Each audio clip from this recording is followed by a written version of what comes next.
And then we'll use this table here. Is that all right? Yeah. Okay, so take a seat for me. No, just with your back to me. Okay. So again, the same thing. And you want us to compare. It's different. And then we just again compare and see whether or not these restrictions remain consistent in sitting and standing. If they're not there in sitting and standing, standing and sitting, then they're not a primary problem. So we're wasting our time treating them. You know what I mean? Does that make sense? Yeah, because they're not consistent. So we can then see, so this remains consistent where it was before. Oh yes, that's all quite tight there. And we can come down just, and if you slump for me, then forwards from there. So we do our, and we have a rising thumb on the right, okay. And then we can do our head compressions and see, does that change? And so you're just looking the difference between sitting and standing. Has it changed significantly? And we can do our cavity pressures a little bit, just to see how that is, and just get a sense of what's going on. Obviously, in a pregnant patient, you're not going to apply much in the way of abdominal pressure at all. And later pregnancy, you're going to often use a stool like this so they've got contact with the ground, so they can bring their knees well apart, so that it's easy for them to flex forward, so that they're not putting pressure on their bump. Okay, so the sitting is very simple, but it's just a comparison from standing to sitting. And then if you come and lie onto your back for us, if you would. Okay, now I know that we're not always supposed to lie our patients, pregnant patients, supine, but we can for quite a long time. Many of them can lie on their backs for a good portion of their pregnancy, and it's fine. So if they are uncomfortable, raise the head. The other thing to do is if you find they're getting faint or whatever, often the tension is around the diaphragm. So we're going to do some sitting diaphragm techniques after lunch. And if you free that off first of all, and then often they'll be able to lie down without feeling giddy afterwards. So, but if they can't, then we just have to put them in sideline or whatever. That's absolutely fine. But we don't want to keep them supine for too long, because often with the extra weight, the SIs will become uncomfortable. And you know, we've all made the mistake of having our patients supine for too long and then get up and they can hardly walk because we put pressure through the SIs, or is that just me that's done that? I'm sure I can't. Okay, so we can start at the hips and just look and see. Pop hands down by your sides, yep, and just see, is there a difference here? Now we can see in her case, she has a little tension on the left hip there, so we would definitely want to look at that. I very quickly want to see, is that a problem in her hip or is it a visceral problem? So I just get her to apply light pressure, just keep that pressure there over the abdomen there. And then we just repeat the test and see, has it changed? No, it hasn't, so it's not a visceral issue, it probably is to do with her hip. Or we could just try it elsewhere. Let me just have a quick, yeah, I don't think so. Let me just try up here, we'll just try this very quickly. Okay. Oh, okay, that's interesting. That's changed a lot. I hadn't expected that. So she's got more of an issue in the upper, we don't know what, either around the diaphragm or in the upper abdomen, but not so much in the lower abdomen. So all that tells us is that I probably don't need to do MET to her piriformis, because it's not a true piriformis problem, it's a reflex issue. Okay, so in this position we can then very quickly test the spine. You just come underneath and just test. Sorry. This is because it's up on its wheel. Sorry. Okay. Sorry. So we can just very quickly palpate for density in the lumbar spine. Once we're in this position, we can lift here. So a lot of the visceral assessment we can't do in later pregnancy, but what we can do is we can test the crura and the kidneys. So we bring the finger around between rib 12 and the iliac crest, and we lift one side and the other and just see, do the tissues give? And she has a little more tension on this side, but it's not really painful, I don't think. And then with the diaphragm, I just do a little bit of lateral movement on the diaphragm and then rotation. And she definitely has tension around here, quite a lot of restriction through there. And then I can then do rib raising, just lift your shoulders for me. Sorry, and then relax down. Okay, it's horrible with these gloves because you can't slide very easily. But you would just come up and just test again through the spine and just see, does that feel the same? We're pressing on the spine, on the transverse processes, and then the most palpable parts of the ribs are the rib angles, and you're testing again to see where there is hardness. Where there is hardness, there is dysfunction. And you want to see, does that marry up with what you found in sitting and supine standing. And then very quickly just assessing through the cervicals, exactly the same thing, just a very quick test, just to see. So she does still have a little bit of restriction here in that left OA, so it is, there's still a little bit of an issue. So there's some consistency, but it's less problematic once she's out of this position. But her thorax is much tighter and her diaphragm is very tight. So that seems to be the area of most dysfunction. And if she's pregnant, in this pregnant position, we can then do a quick assessment on the uterus. I forgot that's in sitting. You can do the same thing actually. If you come and sit, I'll show you that. We haven't got any pregnant patients, but we imagine this is her bump. Okay, so this is a uterus, so I can do side bending and I can do rotation. Okay, so we can just test for rotation and side bending just to see, does the uterus accept those movements? And there is real movement. We're looking to see, do the tissues accept that movement, side bending and rotation, extension and flexion. And we can just test to see, do the tissues accept it or not? Okay, and you do the same thing, you can do the same thing in supine. And that's testing those guy ropes. Remember the guy ropes, you're just getting a sense of, is there any obvious tension there? Okay, so if you come and lie back onto your back. So, hips. Okay, that's already changed, because we've already just treated the diaphragm just by assessing. Lumbers, kidney, diaphragm. And I can either lift up your shoulder and then relax down. Do this on each side, just test. Just very quickly test through the thoracic. And the same on the other side. And relax right down. And just see where those levels are that are tight. And then we just come up through. And then we can just test cranium again here. And actually it's much more obvious where she has a restriction there. Okay, so that's just your assessment. So sitting and supine. So these are just all the key listening posts, if you like, that you've covered everything very quickly. Okay, you all right? Okay, so that will take us to lunch. So let's do that now. Right, okay, so we're not going to talk much about these. I've just put it because I've got some pictures that may or may not be helpful for moving on from the screening. So we've done the screening, which is just really for you to be able to assess quickly where in the body there may be issues. Now, we've modified it slightly in the sense there's very little visceral assessment in the screening because in the gravid patient you've got a uterus, which makes it harder for you to assess viscerally. So you can assess the kidneys, you can get a sense of what the liver is doing, but that's probably really about as much as you're going to be able to do. Certainly in later pregnancy. So it's all about balancing the uterus and getting a sense of what's going on there.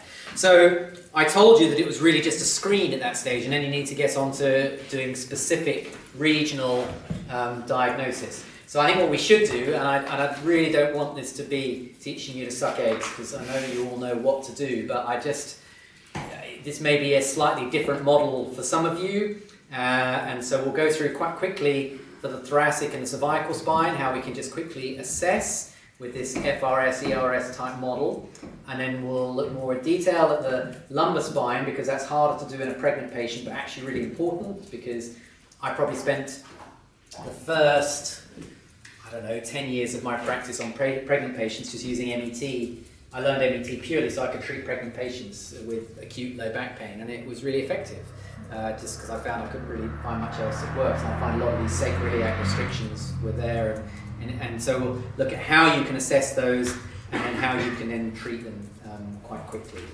And then we'll see what we can do after that in terms of other techniques. We'll just play it by time. So I think we're going till 3:15 now? Yeah, 3:15. So, okay. So we're going to assume, first of all, that our patients for assessment purposes is not going to be able to stay supine for the cervicals. We're going to do a sideline assessment instead. So it's using the GOT hold and using the GOT model to assess, and then from there we can decide how we're going to treat it. And I'll show you how, once you find the area of restriction, you can then use MET, or you can use BLT, or I'll show you how you can apply the principle once you understand where the restriction is. So if you've palpated and gone, well, I know there's an issue somewhere in the cervicals, then you want to get on to much more specific testing. So normally you would do this supine with a little bit of, I'll show it quick. Oh, using the same principles. Okay, so if you remember, so we'll start at the, well, we can do the typical vertebra, which is sort of C2 down to, say, C6. So we find the articular pillars, and the way I would assess is just doing a lateral shift. And you can see what I'm doing here is using the midline sternum as a marker, if you like, and then I'm just doing a little bit of side shift at each level. And you can see I keep the chin, the base of the skull, parallel to her shoulders, so it's like two parallel lines. And so that's inducing, so that's a right side shift, but in reality what that's doing is left side bending and actually left rotation as well, okay, because of the way the mechanics of the spine work. I haven't got time to go into explain why that is the case, but it is definitely the case. Okay, so we're just going to do a very quick lateral shift all the way down and just see, are there any areas where she's got a little bit of restriction. So at C2 on the left, as I push her into right side shift, I've got tenderness on the left-hand side. I can feel there's a density or hardness there. Okay, so then all I have to do is just tip her a little bit into flexion and test it. It gets worse. If I tip her into extension, well, that's still not great, is it? Okay. Okay, if I really flex her, it's fine. If I really extend her, yeah, it's absolutely blocked. There's no side shift there at all.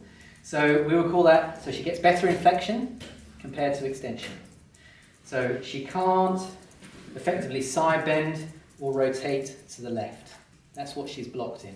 So we'd actually call that, she likes flexion and not extension, so she's got a flexion lesion, so it's held in flexion because of our way of naming lesions in osteopathy. We name it according to what it can do. And then she's rotating and side bending to the right, because that's what she actually likes doing. So she's got an FRS right. Okay, does that make sense? So I put her into extension, it's blocked. If I put her into flexion, it's easy. So she has a what we call an FRS lesion. Okay, and what she likes doing is rotating and side bending to the right, but not to the left. Okay, so it's an FRS right. So in a sense, if I'm doing an indirect technique, I will take it to flexion, right rotation, right side bending. That would be an indirect technique, because I take it in the direction it likes. So I take it to a position of neutrality. And then I can play with that. I can either do a balance, or I can do an exaggeration, I can do all kinds of things, you know, indirect release. And then I come back and then I would retest it, and I go back to the position which is extension and side shift. And already that's a little easier, even just having just held that for 10 seconds there. Okay, so I could then do an adjustment if I wanted to, which I'm not going to, but we could choose to do that. Or I could do MET on that. So a direct technique will take her into extension, side bending and rotation to the left, because that's the barrier. Yeah. And then all I would do with the MET is I get her to look down to her toes, and then relax. And then we extend a little more, side bend and rotate in the opposite direction, and look down, and relax. So I'm just addressing the barrier, and I'm just using flexion or extension as my operator. I don't try and use all three vectors, you just use a single vector. And in the cervical spine, the easiest and safest is to use flexion extension. You can use side bending or rotation if you need to, if you can't get it to work. But that's really the principle for normal vertebra. So for the typical vertebra, C2 to C6, you just do this side shift all the way down. So in the old days, before I used the Americanized language, I would have said, oh, she's got a posteriority on the left, because that's where I feel it. I feel a lump on the left-hand side, so it feels like it's left rotated. But actually that's complete nonsense, because actually she basically just can't side bend to the left and she can't rotate to the left. So in reality, she's actually right rotated, right side bend, even though I palpate a mass on the left-hand side. So in the old days, I'd have just gone, yep, and just, which would still work. And I just put a little bit of extension in. I know we're not allowed to do that these days, but actually it is perfectly safe. And that would be our way of making a correction. So it's all about putting the flexion or extension. So that's the typical vertebra. That's C2 to C7. And then you've got C1 on C2, which is just a rotation. So you would flex and rotate, and you're just looking to see, does she rotate? So she rotates beautifully all the way to the left, but she doesn't rotate as far to the right. Do you see that? Can you see? She rotates all the way down. She's almost full 90 degrees rotation to the left. And that's not hurting, is it? It's just already, yeah. Whereas we go that way, and she stops a few degrees before. So she's got a left rotated C1. Yeah? Yeah, so we see that? It's really simple. So if I wanted to treat that indirectly, I could take it all the way into rotation here. I could apply a little bit of compression, distraction, whatever will ease it, and just see if that's enough to release it. So that's our indirect release. Or I can do a direct release. You see how much she's changed already, even just holding it there, how much difference. So this is what I mean. It should be a demonstrable change straight away. If you're using indirect techniques, you should see real change. This is not imagining you've got to change. You've got to see visual change. So we've got some there. So all we can do there is just pure rotation. I'll get to look to the left. So turn your head to the left. It's just an MET technique. And then relax. There we go. And again, look to the left. And relax. There we go. And there is a nice, you could manipulate it almost into pure rotation if you wanted to as well. But most of the time you'll find. So now I just recheck. It's not quite as good, so I'd probably do a little bit more MET just to correct that. So that's C1 on C2. And then, Michael, yep. For C2 FRS right, how come there's a level on the left side and the C2 is right? What do you feel? Oh, I just feel it's just a lack of side shift. It's in a way it's just a lack of movement. All I'm describing, okay. You'd have to think about what facets are doing with it. So in an FRS, you're getting a failure of a facet to close. You see, when you go into so what you're asking, when you have a patient in flexion, the facets are open, and you test. When you put them into extension, the facets are closing. So in her case, she was failing to close a facet on the left-hand side, and so that's what I'm feeling, the dysfunctional facet. So you're feeling an open facet that feels dense? No. You're feeling a facet that's failing. Yeah, because it won't. Because when I test it, I try and put it into extension, and it won't extend. It won't close. So you get the dysfunction around it. So a joint can either flex or extend. That's all they know how to do. And they'll either get stuck open or they'll get stuck closed. So a stuck open joint in this case feels like a density? Yeah, oh yeah, absolutely. Yes. Yeah, exactly. Yes. Yeah. So that's how we test C1 and C2, and then we think about C0, C1 is just a nodding movement. Yeah? Yeah, that should, so all we need to do, so we can either test, so we literally just test with flexion, and we can put an extension, and we can test each side. And there are various specific BLT techniques where you can use dorsiflexion of the feet to help bring tension to the OA. Yeah, good. You can use suboccipital release. You can again use NET. So if you find, one of the techniques I do is I fix C1, and then I flex the OA, flex the occiput over that to see if it will flex, and then I can then also extend the occiput over and just see. And so I'm just checking: do both glide closed, or do they glide open, or do they glide closed? You know, I'm just testing for glide into flexion and extension. And I palpate and see whether it gets left behind or not. This is actually one that's easier to do in sideline. So that's the principle, really. And so if I find that it won't extend, I can take it into extension on the joint that I want to emphasize, either in side bending rotation one way or side bending rotation in the opposite direction, or I can flex. So you do this by feel. You'll feel the restriction. Okay? So the question is, okay, that's all very well, but can I do this on a heavily pregnant patient who's got a really sore neck? No, I can't do it like this, so I have to lie onto the left side for me. You okay? Mm-hmm. Okay, so we can do exactly the same test. So I'm going to just get you to lift your head for me, and let head and neck just relax now. I try and get her head into neutral, and then I can test in lateral flexion. I can put her into extension and do the same test. And I can put her into flexion and do the same tests. And with MET, once you find the position of restriction, so if I put her into extension and I feel a block, all I can take it to the barrier there. I use this hand to help enhance and localize the barrier, and I get her just to push her forehead into my biceps. And that's it. So I'm already at the position of treatment, and then relax. I can take it further that way. If the restriction is found in flexion, I take it into flexion, create the localization with my hand contact, and then get her to push backwards against my contact, and then relax, and then we take it further into the through the barrier. If I want to do it indirect, I feel, let's say for instance she's got a little bit of discomfort here on the left hand side, I can drop her down into side bending.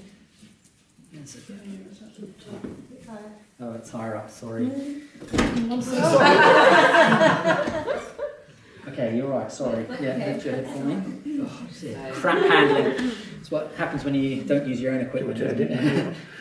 That's really sad. Oh, it's corrected it. Yeah, it's done a beautiful job. Much better. Actually, that is a lot better. Okay, so we can see if that's a direct. So I can take. So she has discomfort here. So I can either take and see which way brings ease. So I can look flexion and extension. She prefers extension there. And I can take it into a position of ease, let her just breathe and relax, and then we can apply a little bit of compression or distraction. So you can see that's the same way. So so that's how you can deal with the typical vertebra. I would say C1, C2, I wouldn't treat this way. I would do that just sitting, with the neck flexed. I'll show you that in a moment. But with the OA, it's actually easier with this because you can fix on the C1, and then you just extend or you flex. Flexion and extension, and you can really bring your force locally. And she has a little problem there, so I can side bend and rotate and bring that force locally, and then use flexion extension to help work on that OA. Okay, so if I just show you, if you come and sit for me. So if we want to, you're right. Yeah. And then just let the head drop into flexion, and then we can just test the rotation and see which way she's limited. And if she's limited one way, we can just take that and just look to your left for me. Or right, should I say? Sorry. And then relax, and then you can still treat the C1, C2 that way. Yeah? Mm-hmm. That makes sense? Mm-hmm. Okay, so that's just how you can modify, and you're still using a specific segmental testing.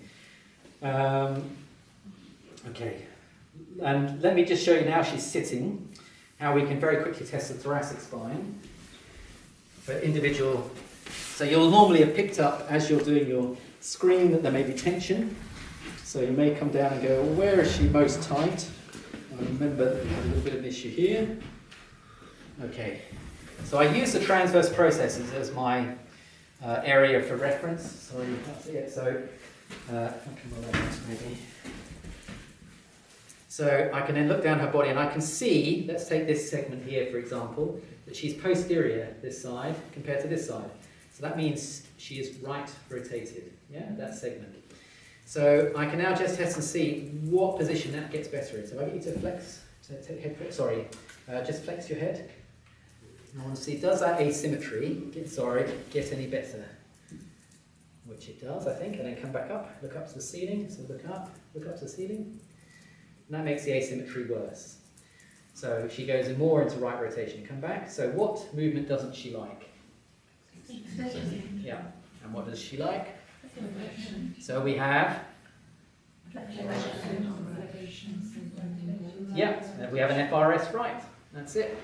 So it's as simple as that, it really is as quick as that. So the treatment is the opposite. So if she likes flexion, side bending and rotation to the right, that's the position of treatment for an indirect technique. For a direct technique, we just simply go in the opposite direction. Okay? Now there are other ways we can do that. We can get you to cross, I get you to do that. That's it. Let you rest your forehead onto, and then we can bring it into extension, side bend, rotate, and that will get us that barrier there. It's really nice there. But there are lots of ways you can modify. So upper thoracic, I quite like this way of doing it. It's very simple and safe for your patient. And then you just retest it afterwards and see if it changes. Same principle applies for lower thoracic. Often this is a really key area for your patient. And so sometimes it can just be enough just to do a little bit of lateral. So if I get to cross your arms for me. Yeah, I'm just trying to work out. Yeah, sorry, I'm going to pop a hand just around. That's it. There we go. And then cross your arms over my arm. That's it. Does that feel okay there? Yeah. Sure? Okay. So this gives you that nice control. And so sometimes you can then test these lower thoracic because they really stiff through here. So you can test one way and then test the other. If you find there's an area of restriction, you go to the apex of it You can put them into flexion, you can put them into extension. You find where the barrier is with flexion or extension, and then you just get them to either push forwards to take them further into extension, or you can get them to push back and take them further into flexion. So it's just a question of, you can choose to go direct or indirect, and this is your leverage. Okay, so it's a, you know, you can see how I can really get full control here. I can take her into lateral, I can rotate, I can articulate, and really take it through. You see, I've got really good control there, and I'm not having to do much work. My hands don't move. Once I've got her fixed there, it's movement in my body moves her. And so that way I can really feel what's going on here. If I'm having to move here, I'm not going to feel anything. So my hands are still once they're here, and I just move my body to create that change. You can see I've got a really nice position. And so I can then find where's the barrier for her. So for her, there. So if I get you to push forward into flexion, so I'm not even diagnosing her at this stage, I can just feel and then relax. I don't have to give it a name, I can just feel that she's restricted there. So that takes it to the barrier. Is that okay? Now push forwards for me, and relax. And then we can take further movement through there. And we can articulate through until we feel tissue change. And then I retest and make sure it's changed. Or of course I can just do a lift and decompress. So all the things that you already know how to do. So, do you want to practice just doing cervical and thoracic assessment so you can find somatic dysfunctions? Just check that you can find a position where it goes neutral. That tells you what it likes. So you're deciding, does it like flexion or extension? And then the rotation side bending is determined by the side of the posteriority or the side shift. Is the lumbar spine and the pelvis. So I want to just cover how we diagnose the lumbar spine very quickly.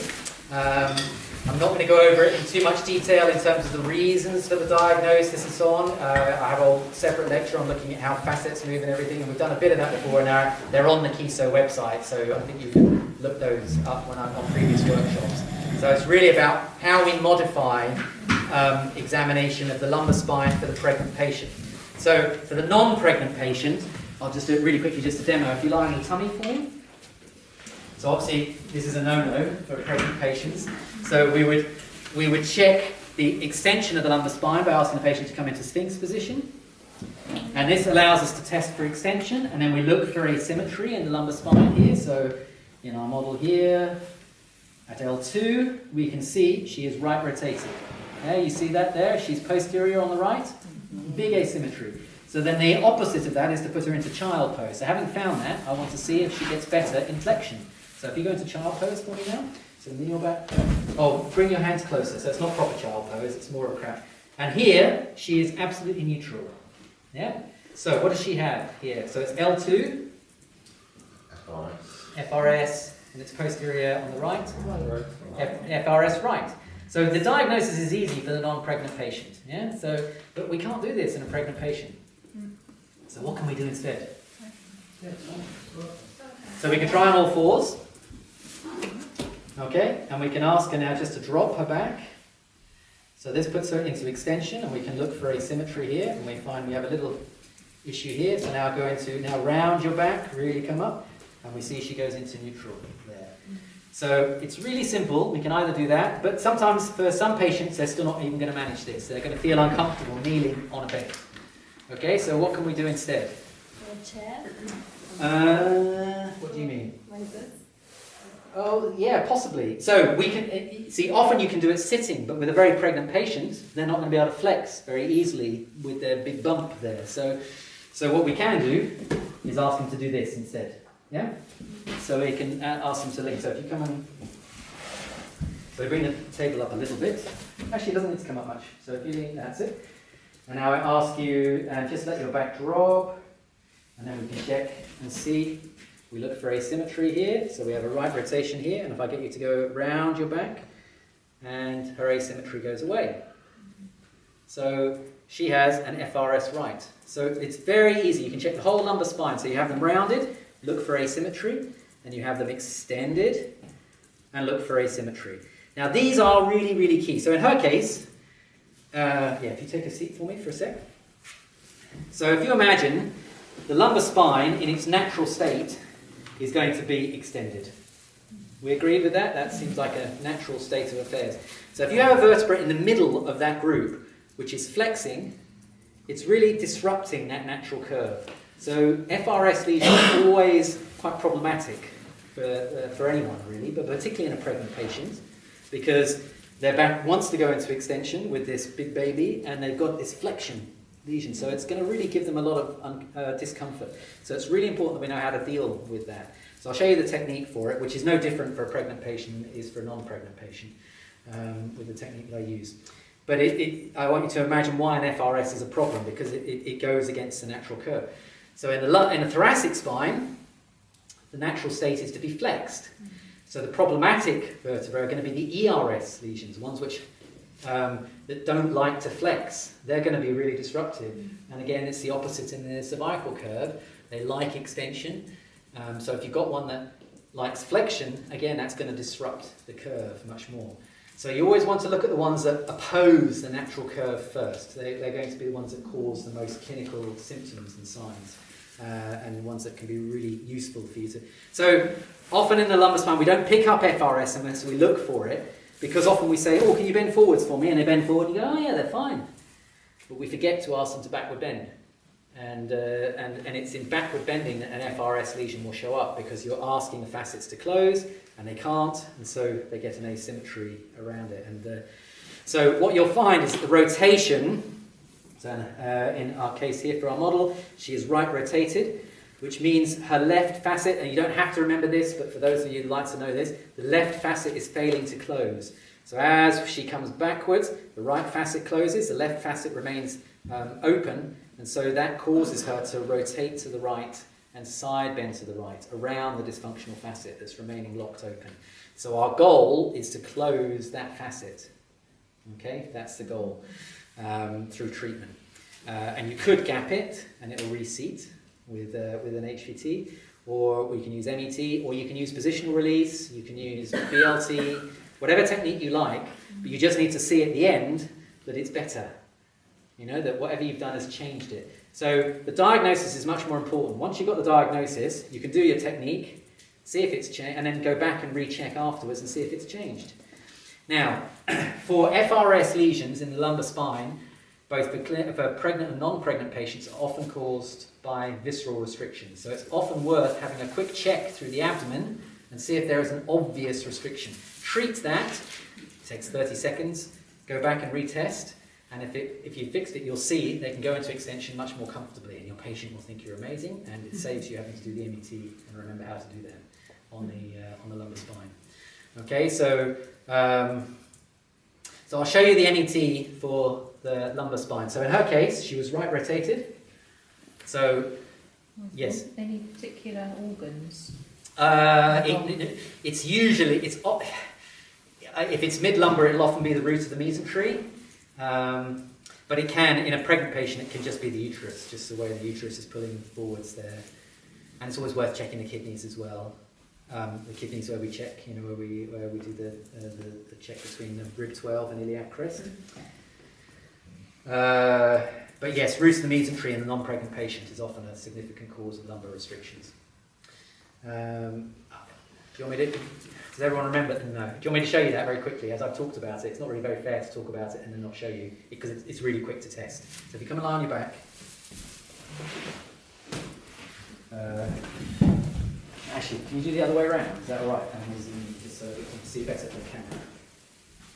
So the way we test for root of mesentery, so that's where the small intestine attaches to the lumbar spine effectively. It runs from the ASIS through the umbilicus. Okay, so that's your articulation point for the whole of the small intestine. Articulate around that. So the way that we test the root of the mesentery is we take a broad contact across that axis. We imagine that's our midpoint. Take heel of the hand above, fingers below, and we just sink in, and then we push inferiorly and we pull superiorly. And all we're doing is trying to move the small intestine around that root of mesentery. And we see, is there any restriction? So in our model's case, she has a little bit of restriction coming in, not very much. But so as we go, she's quite happy to go infralaterally. As we come inframedially, it's coming superlaterally. There's a little bit of it's not really discomfort, or is there a bit? I actually feel the opposite. You think so? That feels uncomfortable Yeah. for you. Okay, that's interesting because it feels perfectly fine. Mm-hmm. So I'm not going to go with the pain. I'm actually going to go with the restriction. So I would actually take her into the position of ease. Breathe in, breathe out. So I'm just showing you the correction very quickly for the recent mesentery. So you just exaggerate and breathe in, breathe out. Good. And we follow. And we come back. And then we just pull up. And actually that's moving already more freely. Now what will be interesting is see if that changes your FRS. So let's have you go into quadruped position, just so we can test the all fours. And if you go into extension, well, damn it, it's gone back. It's better. So it just proves the point. That's actually quite nice. But I'll show you the correction for it anyway. But you can see why the viscera really make a huge difference. It's really important. So someone was asking me how often do I use visceral on patients. I probably use it on 90% of my cases. Not because they have a visceral problem in terms of digestive issues, but because I treat it as part of the mechanical system of the body, rather than thinking of it as digestive or heartburn or indigestion or bloating or bowel pain. It's just simply treat it as part of the mechanics because they have restrictions. And Michael, sorry, do you ever use a sitting semi-active flexion extension to test for your lumbar spine? You can in a non-pregnant patient. You find it too hard on a pregnant? On a pregnant patient, they can't flex enough. Once they're really pregnant, because there's just too much space, they it's can't. Not effective And enough that's not. as a So that's why you need this position or Yeah. leaning on the couch. Yeah. So you can still do it. And sometimes, and this is actually, we talked about those three scenarios. One that's really scary is a really acute low back in a heavily pregnant patient. And you think, shit, what do I do? And this is why you can just get them to say, right, just lean on the couch for me. Can you do this? Can you do this? And you go, you have an FRS, so lie on the side of the restriction. So if you find it's right, whatever. So with MET, you always lie them on the side of the restriction. So in your case, it's on your right side. So if you lie onto the right side. And then I just show you the difference between the two techniques. So we rotate to the level involved. So she was right rotated, so we lie on the right side. I rotate down to the level involved. And then just relax there, holding on there. And then because she was an FRS, I take the bottom leg and I take it into extension. Okay, so I've corrected her extension. And then I bring this top leg and I bring that up here. I lift. So I fix with my knee here to give real accuracy and focus. I palpate at the lumbar spine. And all I ask her to do is push that foot down to the floor. And then when she relaxes, I come up higher. And you see what that's doing is it's closing the facet on the left-hand side, which was the dysfunctional facet. It's also opening things on the bottom. So that's our correction for an FRS. So we put her into extension and then doing side bending and rotation are taken care of with the liner. If I wanted to correct an ERS, right, it would be exactly the same, but instead I just flex both knees and I put her into flexion instead of extension at the level, and I lift the legs and I get her to push down to the floor, and that will open the facet on the bottom, which is the one that would be the dysfunctional facet. So all you have to do is work out the side of the rotation, lie them on that side, and if you're not sure whether it's an FRS or ERS, rotate it to the level and do both. You're not going to do any harm. All you're doing is resetting proprioception, you're resetting fascia, you're working on piriformis bilaterally anyway. So regardless of the mechanism, you're going to get change and those patients will move much better afterwards. You repeat the test and you'll see, and you can say to the patient, that's much better. And they go, thank goodness for that, I can move. It's really powerful, really powerful. Because you just suddenly think, I don't know what else to do. They're so acute that any articulation, any inhibition is all far too painful. We've all found that they're agony. And you just want to do something that's going to fix them. So this is your acute symptomatic patient. All you have to do is identify the side of the rotation, get them on that side, try this routine and just see if that works. Okay? So that's for the lumbar spine, and it really has got me out of a lot of sticky situations with acute low backs and for patients who are pregnant. It's safe, absolutely no issue with the baby, and it's really gentle. You don't have to side roll or anything like that. You can, but you don't have to. And Michael, in this case, the activation is not flexion extension. No, it's side for bending. the side bending. It's just side bending. Yeah, just for the lumbars, that's what works better. Yeah. So for cervicals, we use flexion extension. The upper thoracic, you can use flexion extension. It just depends on what's the best Because leverage. the positioning is easier. Yeah, exactly. Yeah. So that's the lumbar spine. So it's quite easy to diagnose. Okay, so now we'll just talk about the sacrum, because that's the final sort of piece. You know, it's a really common issue to have sacroiliac restrictions where there's a sacral problem. So again, we adopt exactly the same position. So if you go into a quadrupedic position, and what we want to test, we use, as our transverse process, we use the infralateral angle of the sacrum. So that's our, to determine the rotation of the sacrum. And what we want to do is just look and see, is there any rotation? So I look here, and now if I get you to round your back, okay, so her rotation, that gets worse. Okay, it makes the asymmetry worse. Now go into, and that eases things. Okay, so what are the two movements our sacrum is doing? What our sacrum doesn't like is that movement. So what's our sacrum doing? Counternutate. So it doesn't like to counternutate. But what it likes to do is nutation. Okay, that's by far and away the most common restriction. You'll find it, the sacrum go into a forward torsion or a nutated torsion. So she's rotating to the right. So she goes up here. We can find a posteriority on the right. So her sacrum likes right rotation. And if it gets better in extension like that, it means it likes nutation. So that means it's a. Well, I have to do a chart or something. I haven't got time to explain why. We're just going to take this on trust. Okay, just for a second, I'm just going to write these down. Okay, so your choice is it's either going to be right rotated or left rotated. The sacrum, your sacral finding, and then we've got Sphinx test, or the equivalent of the Sphinx, and then you've got child pose, or the equivalent of the child pose, okay? So, if it's right rotated and it gets better in... Oh no, that's not the best way of doing it. Okay. No, I've done it wrong. Make it easier. Okay, so you've got 4 lesions in the sacrum. You have a right on right sacrum, with a left on left, a right on left, and a left on right. I need to explain briefly what I mean. I'm not going to give any long explanation about this. Basically, torsions are created when we walk on one leg or the other. They create these oblique axes, these temporary oblique axes. So when we walk, our sacrum will go into a left rotation on a left oblique axis and then a right rotation on a right oblique axis. We name it according to the superior column. So that is the right oblique axis. And the sacrum nutates.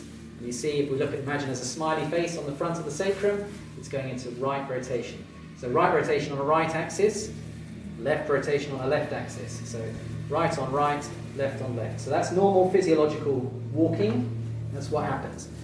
So if a sacrum can nutate on that axis, it can counter nutate. So that is a right rotation on a left axis. See, it's a left axis, so that's left rotation on left axis, right rotation on left axis. That means nutation, counter nutation. That's all that happens. That's the sacrum. If you're standing on one, if we just went around on 2 legs all the time, all the sacrum would do is nod that way and that way. But you can't do that when you're on one leg at a time. So once you're weight bearing, you have to shift slightly, and it shifts the axis from a horizontal one to an oblique one. So all you need to know is that these forward torsions, which are the most common here, these are what we call forward or anterior torsions, forward or anterior, or nutated. These are better for Sphinx, okay, or better for extension. They get improved in extension. These ones get worse in Sphinx. And it's really as simple as that. So you do your little test, and if it gets worse, it'll be one of these, and you name it according to the rotation. This first bit's the rotation, and this is the axis. It doesn't really matter so much, it's just how you do it. So, but actually, once I show you the treatment, if you can figure out the position it's got worse in, you can figure out the treatment position. So if we come up again and all falls. Okay, so if we do counter nutation, so our child pose, where you round your back, that makes it worse. Okay, so that's the equivalent child pose. If we go into Sphinx position, or equivalent to Sphinx position, so arch the back, it gets better. So we know it was right rotated on a right axis, so we know that's what she's got. Okay, and it likes this backward bending. So what we've got to do is, with a sacrum, we lie them on the opposite sides of the rotation. So I found she was right rotated, so I'm going to lie on the left side. So I'm not giving you reasons, I'm just telling you how to do it at this stage. We can do reasons another time. And what she liked was that movement, but what she doesn't like is that movement. So we're going to put her there. Okay? So we're going to flex her to correct it. So for right on right and left on left, we flex both hips. So it's the same, it's the equivalent of the ERS technique for the lumbar spine. So then I would get her to push both feet down to the floor and then relax. And we do that 3 times. Okay? Push down again for me. And relax. In between, I flex a little more inside and push down. And relax. Okay. Michael, Yes. so you rotated her just to take out her lumbar spine? Yes. Yeah. To bring all the focus to the sacrum. Yeah. So if she got better in Sphinx, no, that's not true. Sorry. If she got worse in Sphinx, then what we would do is this movement. So we would extend and we would nutate the sacrum. Yeah. So because it was counter-nutated, light counter-nutation. So we just do the direct opposite of what it can do. So so it's exactly the same, and then we bring the leg up and we can push down. Michael, your lock with the side roll, is it up to L5S1? Yes, it is. Yeah. Okay. So for the sacrum, you just take all the lumbar spine out, so that all your focus is at the sacrum. Yeah. And you either nutate the sacrum, or you counter-nutate the sacrum, and you'll just take the leg up towards the ceiling and get them to push down. But frankly, if you get it wrong and you get the wrong side, actually most of the time doesn't matter, because all you're really doing is treating the piriformis muscle and resetting the piriformis muscle, and placing the sacrum in nutation or counter-nutation will be enough to correct it with the MET. It just creates enough of a gap, because you're not working directly on the sacrum. All you're doing is correcting the piriformis muscles and then putting them in a position where when they relax, the sacrum will reseat itself. So it doesn't really matter a great deal. That's why I'm trying not to get too bogged down. All I want you to be able to do is assess it and see if you've changed it. So if you come back onto your all fours, and then we just check and see. So if I get you to round your back, and she doesn't have it anymore, so it's gone away, and we did arch, just make sure it's fine with that. Okay, that's good. Okay, and that's all we need to do for the majority of sacroiliac restrictions that you're going to see in pregnancy. It's just to do that. So you've got lumbar spine and sacrum. And you basically, with the lumbar spine, you lie them on the same side as the rotation. For the sacrum, you lie them on the opposite side. And you just have to put them in nutation or counter-nutation. And you just do the opposite of what they, you put them in a position that made it worse. That makes sense? So you're trying to help them do that. Do you want to try that now? Yeah. Oh, it's break, isn't it? Yeah, sorry. Yeah, break and we'll do it off. So I want to show you a first rib because it's this terminal lymphatic point, and I've got this lovely technique. It's a still technique which Christian Fossum taught me. Brilliant. If ever you get a chance to go on a course with Christian Fossum, I highly recommend it. They're always a bit pricey, but he seems to charge a lot of money. But anyway, they're worth it. They're good. And he's really knowledgeable. Yeah, I think he's a good egg, so definitely try and go. Anyway, so the first rib, coccyx, because I just think we need to be comfortable treating the coccyx and not be afraid of how to assess it. It's very, very, very easy to treat, but it's just a question of doing it. What was the other thing I was going to do? I complete. Oh yes. General abdominal release. Just a general abdominal release. There are lots of things I'd like to show you, but anyway, we're limited on time. So I'm going to show you the general abdominal release first, because this is really useful for patients. We found a lot of people with an FRS restriction, which isn't getting better despite doing the MET, and that's because there's a visceral restriction, which is maintaining it. I'm going to show you just a general abdominal release, which you can do on any pregnant patient. At any stage, and it's very comfortable. So we'll do that first, and then we'll do first rib, and then, what was the other thing I said I was going to do? Oh, coccyx, yes, coccyx, which is all external. Sorry. It's getting to the end of the day, I'm tired. I can't hold three things in my head at once. So if I could have a model, I've got my own head. Okay, perfect, thank you. So first one, we're going to get you to just kneel onto all fours in a sort of quadrupedic position, which we were doing before. Okay, perfect. So this is those patients where you find they have a problem with an FRS restriction and you think, oh, there's something going on in the abdomen and you want to be able to treat.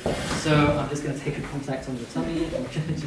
So you have a contact on the spine and then a contact on the abdomen, and you can assess very quickly, quite low down on the non-pregnant patient, and you can just assess and just see where is their restriction. So because of lunch and tea, we have lots of tension around the diaphragm here. So we can just lift, and then we can either do direct or indirect. So in her case, as we do lateral movement, she doesn't like coming toward me. Not surprising, but she's quite happy to move away from me. So that's nice. Okay. So I can do an indirect by taking her away. Then I can take her superiorly and inferiorly. You don't have to move so much. I'm just going to move your tummy superiorly and inferior. It doesn't like inferior, so we take it superiorly and away. And then I can do a rotation, again away from me. And I hold those three components. And deep breath in, and then breath out. Good. Okay, good. And then we just take it further into ease. Or we can start again, come back to neutral. Oh, actually, that's much better. Happier to come toward me now. It's already really. So it's instantaneous. You don't have to wait long for these indirect releases. You don't have to sit there for 20 minutes hoping it's going to change. It'll change straight away if it's going to. And you'll see the change in the lumbar spine as well. And so if you're going to go lower down, you can just feel for where it's tight, and you can nestle in, and you can either just inhibit in a direct way, or just think, no, it doesn't like that. So then try moving in a direction in a direction of ease, and you go, oh yeah, that's softer there now. So we just hold there, and then you can oscillate there, or you can take it again further into ease till you find a maximum position of ease, and then hold and deep breath in. Really breathe into your lower abdomen. Perfect. Yeah, good. And breathe out. So you can imagine how useful this would be for the uterus. You know, if the uterus is under tension. We talked about those guy ropes, and you think, I don't know all the specific individual ligaments, but I can take a contact here, and I can move it in rotation, I can move it in flexion extension, and I can move it in side bending as well. And you can do all of those, and it's really powerful, very comfortable, where you can come around like this and work in this way as well. Okay? So you use gravity as your friend, allows the back to relax, and your patients will really thank you for it. So it's a very, very helpful technique.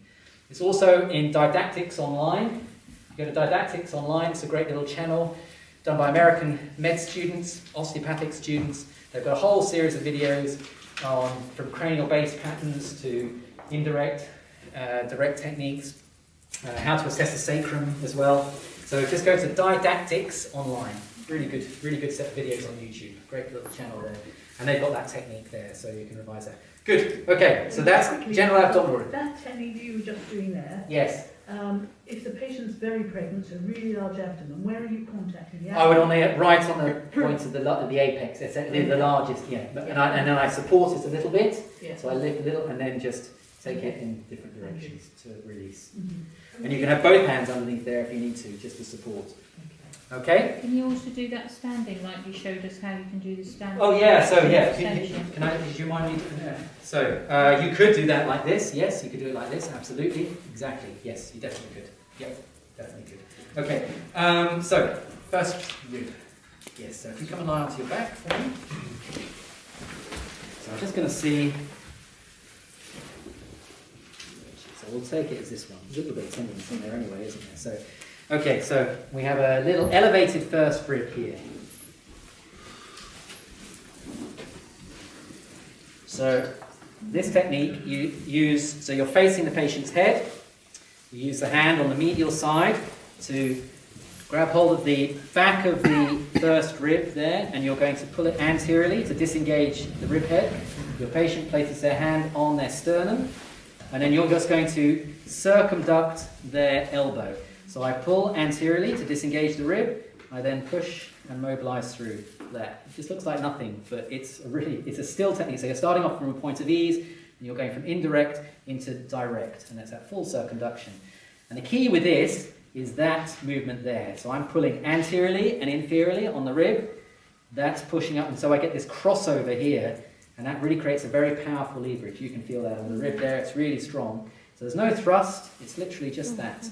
But that will correct the first rib in every case. It's fantastic. Absolutely fantastic. Christian Fossum taught me that, and it's brilliant. So Sorry, it's just, Michael, you were saying what you're doing with your hand on top of it. sorry, yeah, so I'm with this hand, so if you imagine the first rib, I'm on the posterior rib angle, and I'm pushing it anteriorly to disengage the rib head. So I maintain that pressure anterior and inferior, and then I push the elbow into circumduction, and the patient's wrist will push against my wrist, and that creates a really powerful leverage. So once you're at that point there, that's really strong. So you could just articulate there, but you don't need to, because you can just do that, and it's much quicker, and you take that through like that. It's really, Posterior. and that's for a superior rib. That's for a superior rib. So that brings it anteriorly, inferiorly. And if it was inferior?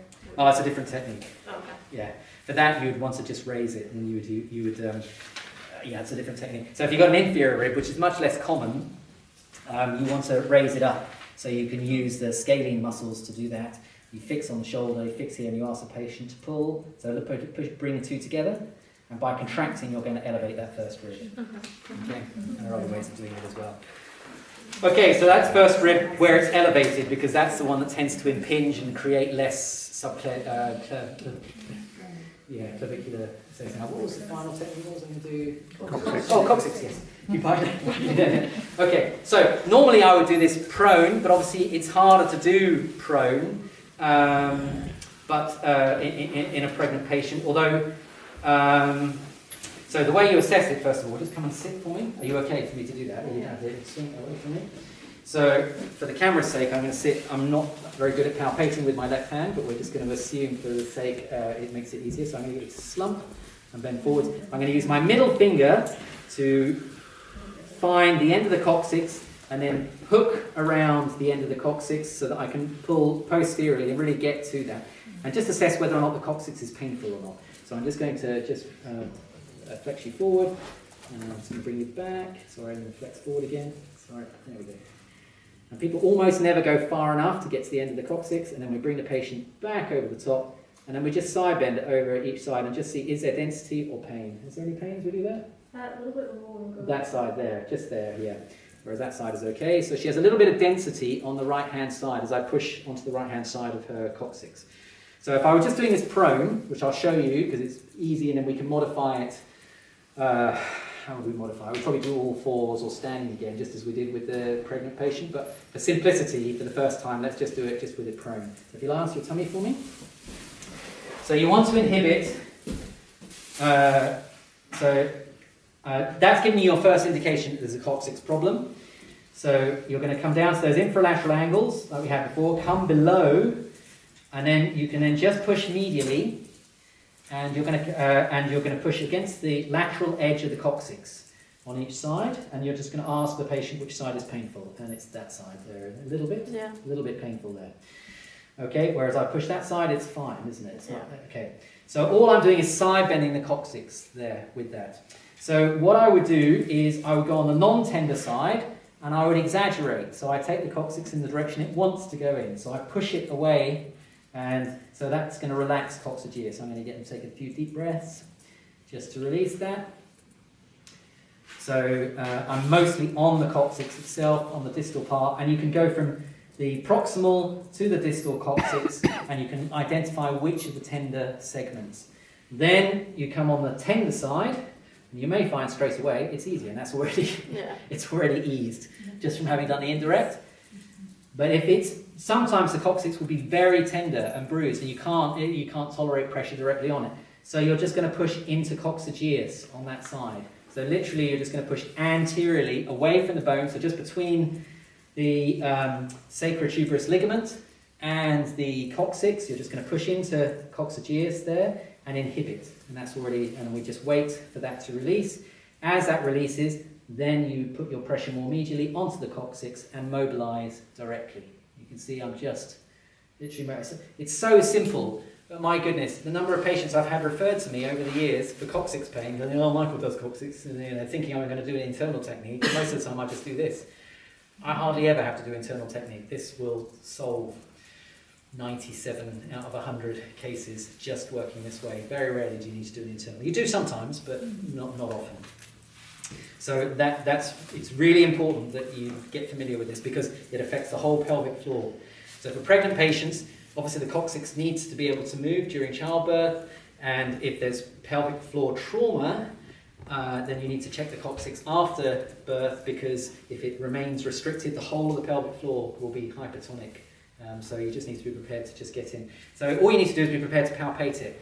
So what if the coccyx is like really flexed under? Okay, so those are about the only times. But even then, often you can get in and hook from the side and just mobilise laterally. It's not often going to be really flexed underneath, except from an external trauma fall. Even then, you've got to keep quite a good whack. From pregnancy, it'll be more likely held in an extension pattern. So yes, you're right. Sometimes you will have to get in and mobilise it, but that's not that often. Really very few. In 26 years, I don't know, I've probably done coccyx maybe 20, 30 times internally.